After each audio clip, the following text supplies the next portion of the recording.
तो यार Deadpool and Wolverine movie में एंकर बीइंग का कॉन्सेप्ट इंट्रोड्यूस किया गया, जो कि पहले तो केवल उसी मूवी का प्लॉट लग रहा था, बट अब मार्वल ने कंफर्म कर दिया है कि एंकर बीइंग्स एवेंजर्स डूम्सडे और एवेंजर्स सीक्रेट वॉर्स तक काफी ज्यादा इंपॉर्टेंट रोल प्ले करने वाले हैं।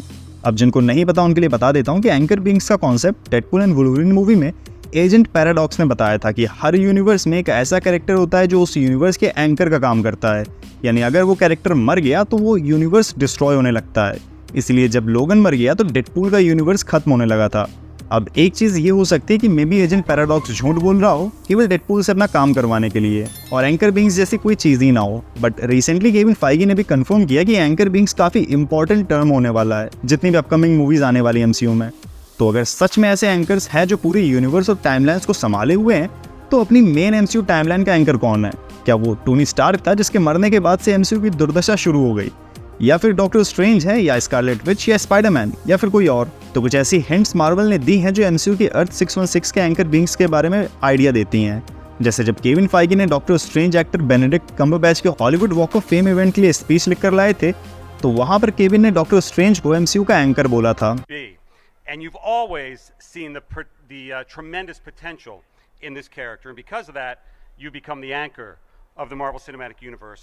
तो डॉक्टर स्ट्रेंज अगर एंकर बीइंग है अर्थ 616 के, तो इसका मतलब अभी तक अर्थ 616 सेफ है, और डॉक्टर स्ट्रेंज का काम भी अपनी रियलिटी को प्रोटेक्ट करना है। वो लगभग मोस्ट पावरफुल हीरो भी हैं 616 यूनिवर्स में करंटली, जिसको मल्टीवर्स और डायमेंशंस के बारे में सबसे ज्यादा नॉलेज है। तो 616 के एंकर होने के चांसेस काफी ज्यादा इनके ही हैं।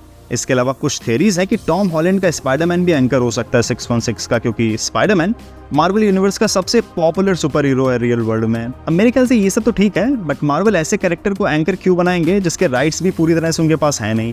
सोनी वालों से जरा सी भी फाइट हुई नहीं कि इनको नया एंकर ढूंढना पड़ जाए। और इसके अलावा वांडाविजन के डायरेक्टर, जो कि अब fantastic four first step movie को भी डायरेक्ट करने वाले हैं, मैट शैकमैन, उनसे जब 616 के एंकर बीइंग के बारे में पूछा गया तो उन्होंने स्कारलेट विच का नाम लिया। Who do you think is the anchor being of 616? You know, I'd have to say for 616, I'd have to say the Scarlet Witch. अब स्कारलेट विच कॉमिक्स में नेक्सस बीइंग है, और मल्टीवर्स ऑफ मैडनेस में उसके लिए prophecy भी reveal हुई थी कि वो मल्टीवर्स को रूल करेगी या फिर कंप्लीटली डिस्ट्रॉय कर देगी। और अगर वो एंकर बीइंग है तो उसका मतलब विच अभी भी जिंदा है। खैर, जैसे डेडपूल वाली टाइमलाइन में वुल्वरीन एंकर था, तो उस हिसाब से अगर 616 में कोई एंकर बीइंग होना सबसे ज्यादा डिजर्व करता था तो वो था अपने टोनी स्टार्क, लेकिन वो एमसीयू में मर चुका है, और मरने का मतलब 616 धीरे धीरे डिस्ट्रॉय होना शुरू हो चुका होगा।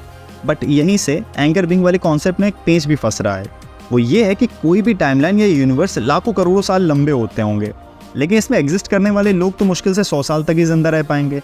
तो ऐसे में जब एंकर बीइंग्स अमर नहीं है और उनका मरना तय है, तो उनके मरते ही वो टाइमलाइन डिस्ट्रॉय होने लगेगी। तो फिर कोई भी टाइमलाइन 100-200 साल से ज्यादा नहीं चलनी चाहिए।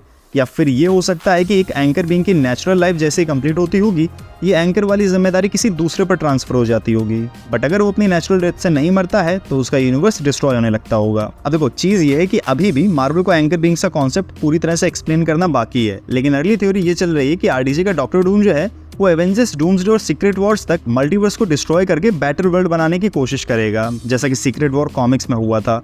तो सबसे सिंपल तरीका मल्टीवर्स डिस्ट्रॉय करने का ये होगा कि डॉक्टर डूम हर यूनिवर्स के एंकर बीइंग को आइडेंटिफाई करके उनको मार दे, या फिर उनको उस यूनिवर्स से निकाल कर वॉइड में सेंड कर दे, जिससे उन लोगों की टाइमलाइंस बिना एंकर्स के डिस्ट्रॉय होने लगेंगी। और फिर उसके बाद किसी सिंगल यूनिवर्स या फिर वॉइड में ही डॉक्टर डूम सबको इंपोर्ट करा के गॉड एम्परर डूम बनकर रूल करने लगेगा।